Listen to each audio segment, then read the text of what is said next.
Então quero convidar a igreja para que abramos as Escrituras no Salmo de número 7, por favor. Salmo de número 7, por gentileza. Salmo 7.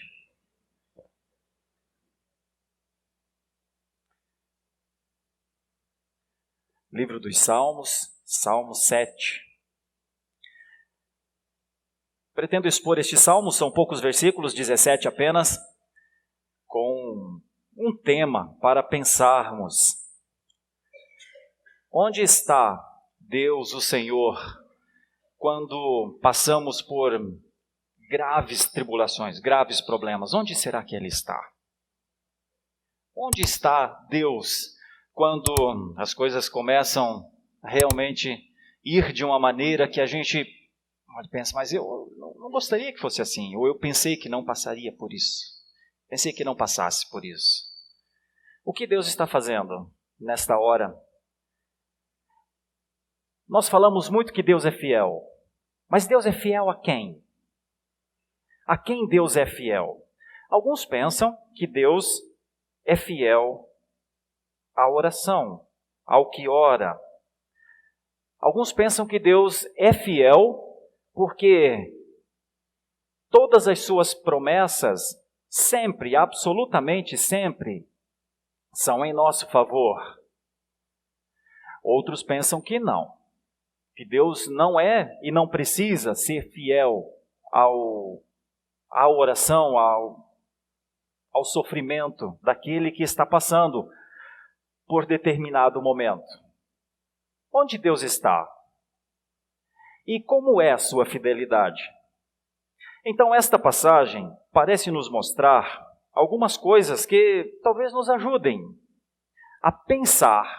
Porque certamente nós já passamos por muitas aflições e certamente passaremos por tantas outras.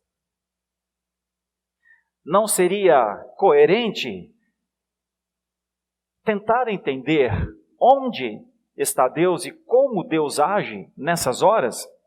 A Bíblia nos ensina, através dos fatos narrados, nos ensina a pensar da maneira mais adequada. Este é um salmo que nos ajuda a pensar sobre a possível ação de Deus em meio a uma grande perseguição. A personagem principal aqui é o rei Davi, na sua relação com Deus. É o que nós vamos procurar aprender nessa manhã.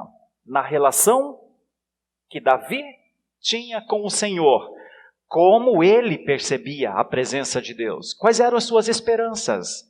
Quais eram as suas tristezas? Até onde Davi tinha certeza do livramento? E por quê? Isso pode nos trazer para os dias atuais uma forma de pensar corretamente sobre Deus. Quando nós pensamos corretamente sobre Deus, entendemos não só a nós mesmos, como boa parte das coisas que nos acontecem. Então vamos ver o Salmo. Salmo 7, canto de Davi, entoado ao Senhor, com respeito às palavras de Cushi, benjamita. É importante eu dizer no início que essa expressão, com respeito às palavras de Cush, benjamita, provavelmente a referência seja a Saul e seus seguidores, ou defensores de Saul. Os irmãos sabem que quando Davi foi chamado para ser rei em Israel, quem reinava ainda em Israel era Saul. E quanto mais Davi foi sendo destacado por Deus, mas Saul irritava-se profundamente com Davi. E em determinado momento empreendeu uma verdadeira perseguição para matar Davi, que ele já havia entendido seria o seu sucessor. Apesar de Saul ter reinado muito tempo em Israel, mas mesmo assim lhe era impossível admitir que aquele menino, que aquele guri que tocava harpa para ele se acalmar, fosse o futuro rei de Israel. Era impossível para Saul aceitar frases como: Saul é bom, mas Davi é ótimo. E tudo isso foi lhe causando um tipo de rancor, de mágoa, de raiva. E não foram poucas as vezes que ele procurou realmente matar Davi. Então, em meio a essa situação de um benjamita, de um Cush, da tribo de Benjamita, né, que vem esse salmo. É pelo que ele passou. Alguns contextos, alguns fatos acontecidos na vida de Davi podem nos ajudar, mas nós falaremos daqui a pouco. Senhor, então começa a sua oração. Deus meu, em ti me refugio. Salva-me de todos os que me perseguem e livra-me, para que ninguém como leão me arrebate, despedaçando-me, não havendo quem me livre. Senhor, meu Deus, se eu fiz o de que me culpam, se nas minhas mãos há iniquidade, se paguei com o mal a quem estava em paz comigo, eu que poupei aquele que sem razão me oprimia, persiga o inimigo a minha alma e alcance-a, espezinhe no chão a minha vida e arraste no pó a minha glória. Levanta-te, Senhor, na tua indignação, mostra a tua grandeza contra a fúria dos meus adversários e desperta-te em meu favor, segundo o juízo que designaste. Reúnam-se ao redor de ti os povos, e por sobre eles remonta-te às alturas. O Senhor julga os povos. Julga-me, Senhor, segundo a minha retidão e segundo a integridade que há em mim. Cesse a malícia dos ímpios, mas estabelece tu o justo. Pois sondas a mente e o coração, ó justo Deus. Deus é o meu escudo. Ele salva os retos de coração. Deus é justo juiz. Deus que sente indignação todos os dias. Se o homem não se converter, afiará Deus a sua espada. Já armou o arco, tem-no pronto. Para ele preparou já instrumentos de morte. Preparou suas setas inflamadas. Eis que o ímpio está com dores de iniquidade. Concebeu a malícia e dá à luz a mentira. Abre e aprofunda uma cova e cai nesse mesmo poço que faz. A sua malícia lhe recai sobre a cabeça e sobre a própria mioleira desce a sua violência. Eu, porém, renderei graças ao Senhor segundo a sua justiça e cantarei louvores ao nome do Senhor Altíssimo. Nosso Deus, esta é a tua palavra e estes somos nós. A única possibilidade de conexão entre nós e a tua palavra é o teu Espírito, iluminando o nosso entendimento e aplicando esta palavra ao nosso coração. Esta é a nossa oração, em nome de Jesus. Amém. Bom, o título que a Sociedade Bíblica do Brasil dá a este salmo é Deus defende o justo contra o ímpio. E está em negrito também, acima do salmo, que faz parte do salmo. O título não faz parte originalmente do salmo, mas ali em negrito, o texto de negrito já faz parte do salmo. Então, o texto mostra, é um canto de Davi entoado ao Senhor com respeito às palavras de Cushi benjamita. E eu quero falar sobre isso então. Onde está Deus em situações como esta que Davi viveu? Como Davi percebeu tanto a presença quanto a ação de Deus em meio a esta situação que ele viveu? Houve um momento em que Davi caminhava pelas colinas e planícies de Israel e um homem se levantou para dizer a Davi que Davi era um ímpio. Este homem era Simei. Isso está narrado num dos livros de Samuel, não precisamos abrir, mas apenas cito no capítulo 16. E enquanto aquele homem diz, você vai cair nas mãos de Saul, Davi. Você até merece isso. E você é amaldiçoado, Davi. A Bíblia diz que os amigos de Davi, os generais, os defensores que estavam com ele, disseram, Davi, a gente resolve isso de maneira muito fácil. A gente corta a cabeça desse ímpio, desse incircunciso. E quando tudo parecia, ou pelo menos dava-se a impressão que era isso que ia acontecer, num ato de de vingança, aquela calúnia, Davi não deixa os seus líderes exercerem a justiça contra aquele homem que está blasfemando. E Davi diz uma das coisas mais difíceis de serem entendidas. Davi diz aos seus companheiros, diz, olha, pode ser que ele não seja a causa dessa palavra. Pode ser que Deus fez com que ele falasse isso para mim.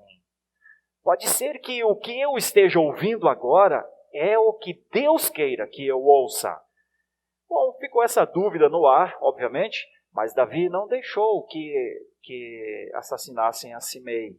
É bem verdade que Simei teve a sua paga ao final da vida de Davi, mas não ali.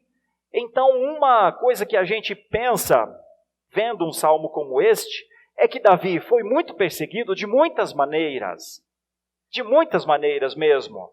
E a sua reação à perseguição, em muitos momentos, é intrigante. Porque qualquer reação à perseguição é normalmente defesa própria. Normalmente, quando nós sabemos que algum ataque vem em nossa direção, nós já criamos as nossas defesas. Lutadores se preparam com defesas, com artes mesmo de defesa. E muitas vezes, alguns se defendem contra-atacando. Mas olha como Davi se defende das perseguições. Do versículo 1 até o versículo 5, pelo menos, quando ele fala sobre quem Deus é, sobre o refúgio que ele sabe que Deus é, quando ele ora e pede salvação a si diante dos seus perseguidores, quando ele pede que não seja levado e arrastado e despedaçado por dentes fortíssimos como dentes de leões, quando ele fala da culpa, quando ele diz, olha, se eles estiverem certos com as suas acusações, olha como Davi se defende. Ele diz que o inimigo me persiga, ou persiga a minha alma, alcance-a, espezinhe no chão a minha vida e arraste no pó a minha glória. Quem pode fazer uma oração assim ao Senhor? Só quem tem certeza que está andando nos bons caminhos do Senhor, eu acho. Quem pode dizer, se as acusações que estão levantando contra mim são verdadeiras, julga-me, Senhor, e que eles alcancem vantagem sobre mim? Quem pode fazer uma oração assim? Por isso, na defesa de Davi, ele não tem o temor de até mesmo invocar uma maldição contra si mesmo. Porque ele sabe o que fez. Porque ele sabe como viveu. E na pior das hipóteses, ainda assim, porque Davi não está fazendo uma defesa de impecabilidade do ser humano aqui. Davi não está se auto-julgando o justo dos justos. É outra coisa. Davi está demonstrando a sua vida para com Deus e a sua preocupação de fazer as coisas certas para Deus e para a sua glória. E é nessa maneira de viver que Deus cuidava dele. Tanto é que ele foi chamado de um homem segundo o coração de Deus. É isso que é refugiar-se naquele que pode proteger. Então essa é a primeira oração de Davi. Se as acusações forem verdadeiras, é certo que eu pague o preço dos meus erros. No entanto, vem o versículo 6. E a maneira como Davi conversa então com Deus é mais ou menos assim. Como em outros momentos, também no Salmo de número 3, Davi usa essa palavra, levanta-te, Senhor. Isso não é uma ordem a Deus. Isso é um senso de quem necessita de um cuidado que homem não pode dar. levanta-te, Senhor. Na tua indignação, demonstra quem tu és, diz aqui no versículo 6. Defende-me contra os adversários. Desperta-te em relação ao que é certo. Reúnam-se ao redor de ti todas as pessoas do mundo e tu te sobressais, porque tu estás acima dos povos. É isso que o versículo parece querer dizer. E Davi começa a trabalhar com o senso de justiça. O que é justo diante dos fatos? Ele diz, julga-me, Senhor. Uma outra expressão no versículo 9, cesse a malícia, ou seja, impede a fonte dos dardos, impede aquele que lança a flecha contra mim, pois sondas a mente e o coração. E diz uma das coisas mais significativas, talvez, de Davi, ele repete isso várias vezes, Deus é o meu escudo. Ele salva os retos de coração. Ele é o justo juiz. Ele é o que sente a indignação todos os dias. Por que é que Davi está fazendo essa oração, buscando a justiça que vem de Deus? Porque Davi sabe que o homem, por mais bem intencionado que possa ser, vai cometer erros, vai se perder, vai precisar reconsiderar suas decisões. Então, Davi sabe que qualquer tipo de justiça tem de vir de Deus. Por que Davi não teme a justiça de Deus, meus irmãos? Porque entre os grandes homens da Escritura, nós estamos diante de um deles que compreende os atributos de Deus, que sabe por que Deus criou o homem, que sabe o que Deus espera do homem, que sabe o quanto Deus instruiu o ser humano, que sabe da providência que Deus disponibilizou para o homem. Dentre os muitos homens bíblicos, aqui nós temos um que sabe que na hora da queda é melhor depender de Deus, esperar em Deus, do que criar a sua própria forma de se levantar. É por isso que ele busca a justiça de Deus.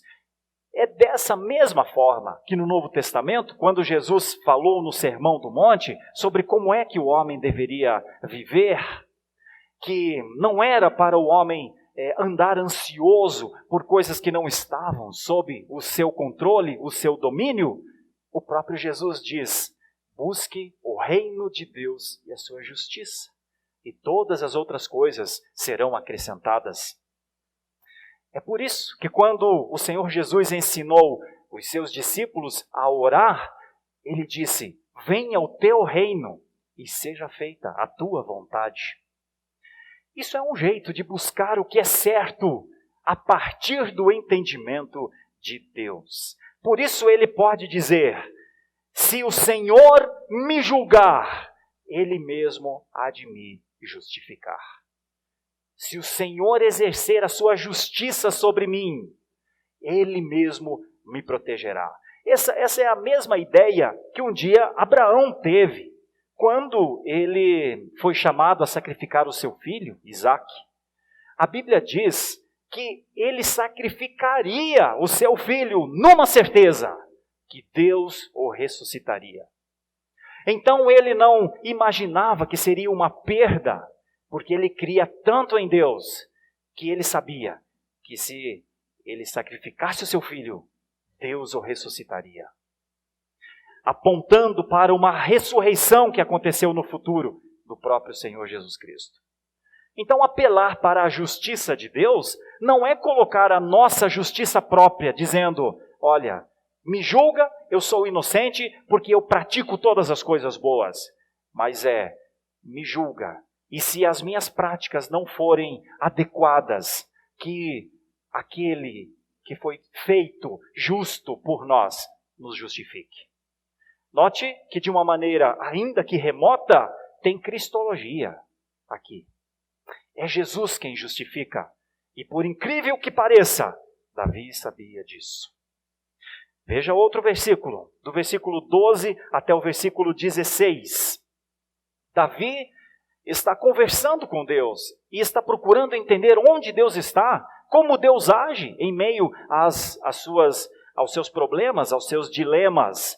Aí uma das frases mais marcantes do Antigo Testamento sai aqui como uma espécie de condicional, diz assim, aqui pelo menos na nossa língua portuguesa: se o homem não se converter, afiará Deus a sua espada, já armou o arco, tem-no pronto. Para ele preparou já instrumentos de morte, preparou suas setas inflamadas. Na língua original, na língua hebraica, não dá para ter uma ideia de quem é, pelo menos eu não consegui entender quem é o sujeito dessa frase. Se o sujeito é o homem ímpio, que está aqui no versículo 13, também no versículo 14, ou se a frase poderia ser: afia Deus a sua espada se o homem não se converter, porque para esse homem já armou o arco, já tem no pronto. Em resumo, seja quem for o sujeito principal desta frase, deste versículo, uma coisa é certa: somente a conversão livra o homem deste arco de morte. Somente a conversão livra o homem dessas setas inflamadas. O ímpio, veja o que diz o versículo 14 para frente: o ímpio já sente as dores da sua própria iniquidade. Ele concebeu a sua própria malícia, ele deu à luz a sua própria vida de mentiras. Ele abriu e aprofundou uma cova e cai no poço que fez. Agora veja o versículo 16. A malícia recai sobre a cabeça do mal, e sobre os seus miolos desce uma violência que ele não tem ideia.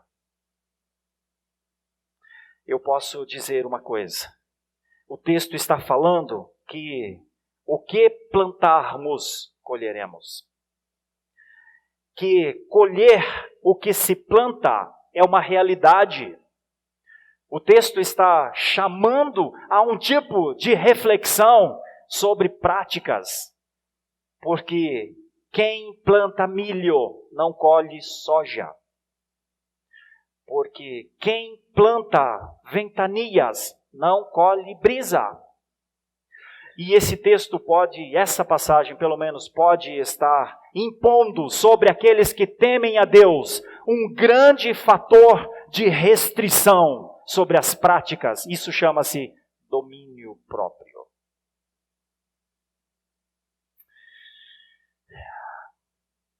Só de pensar que a colheita é resultado da plantação, já deve fazer o homem pensar no que ele quer plantar. Só de pensar que levantar uma construção depende do planejamento anterior, se foi idealizado o fundamento. Se não foi idealizado o fundamento, já deve levar a ideia das consequências. Então Davi é este homem que parece compreender como Deus age em meio às inúmeras situações da sua vida. É por causa disso que ele não teme invocar até mesmo uma possível maldição sobre si. Porque ele entende que estava inocente das suas acusações. É por isso que ele busca a justiça que vem de Deus. Porque ele estava nessa caminhada de retidão diante do Senhor. É por isso que Davi não tem medo de falar que aquilo que o homem planta, isso certamente ele colherá, porque por algum motivo Deus havia lhe dado um tipo de temor acerca do caráter revelado. Davi sabia que Deus continuaria fiel ao seu caráter revelado. Talvez Davi conhecesse mais a Deus do que a si mesmo. E isso nos leva à conclusão, então, no versículo 17. Na verdade, uma demonstração pública de gratidão e de louvor antes dos resultados. Ele diz: eu, porém, Uma vez que o texto está falando dos ímpios, a passagem anterior, do 12 ao 16. Eu, porém, como quem diz, eu não sou um ímpio. Renderei graças ao Senhor segundo a sua justiça, e cantarei louvores ao nome do Senhor Altíssimo. Bom, eu concluo então dizendo aos irmãos nessa manhã, à luz do que parece que o Salmo 7 tem a nos falar, é um lamento, é uma certeza de um refúgio. Parece que Davi era essa pessoa inocente, cercada de inimigos cruéis, terríveis.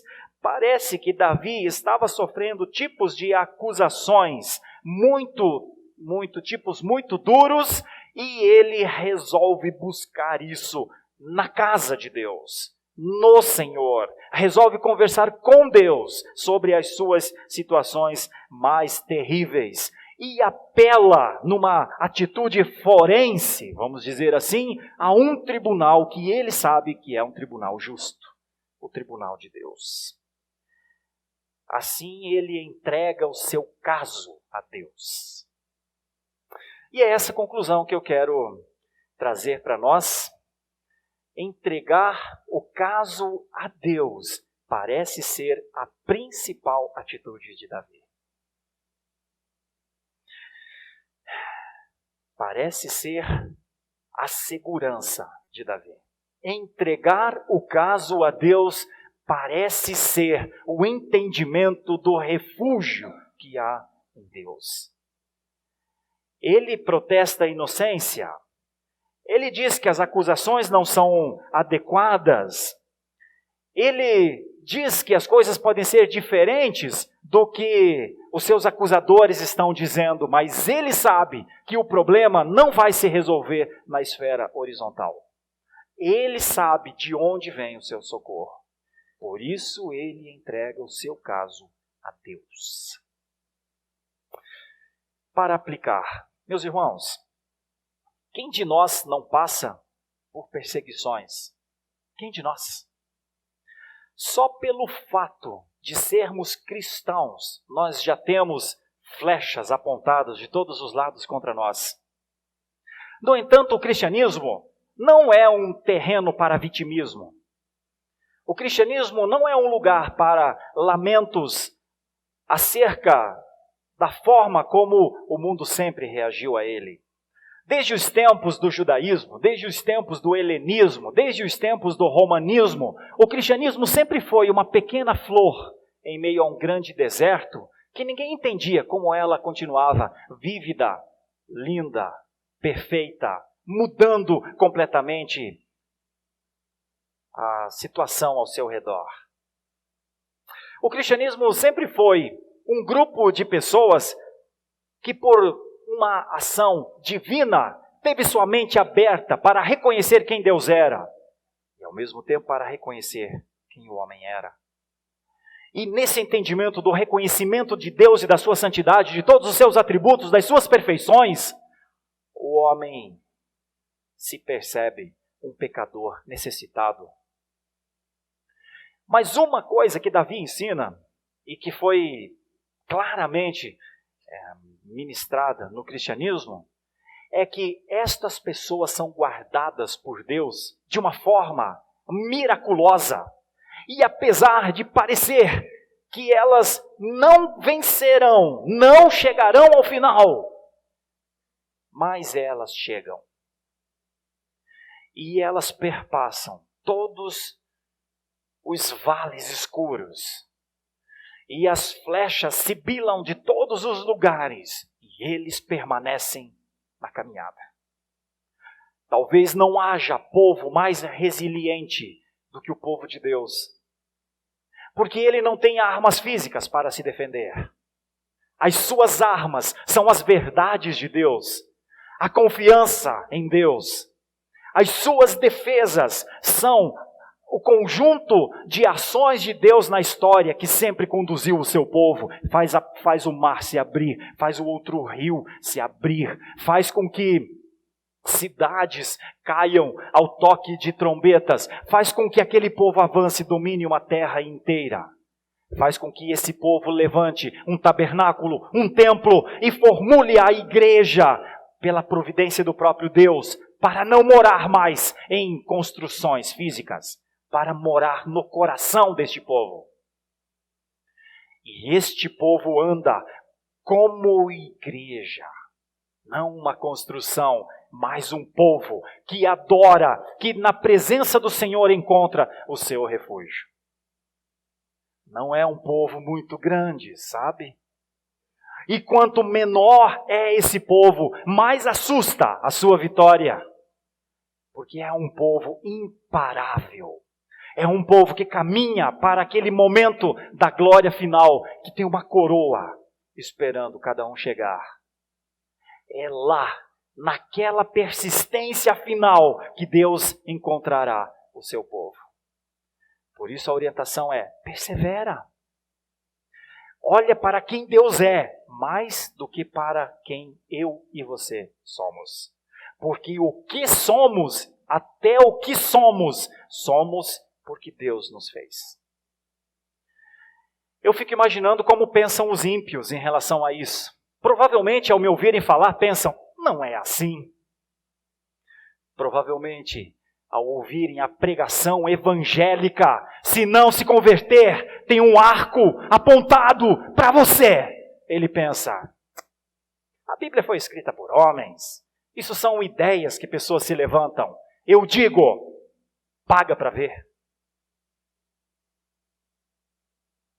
Todos aqueles que não confessaram, que não foram convertidos ao Senhor para receberem a justiça dele, Cristo é a justiça dele, paguem para ver. Paguem com suas próprias vidas para ver. Graças ao Senhor, nós temos Jesus. Por isso não nos orgulhamos, não há soberba em nós. Há conforto, há segurança. É diferente.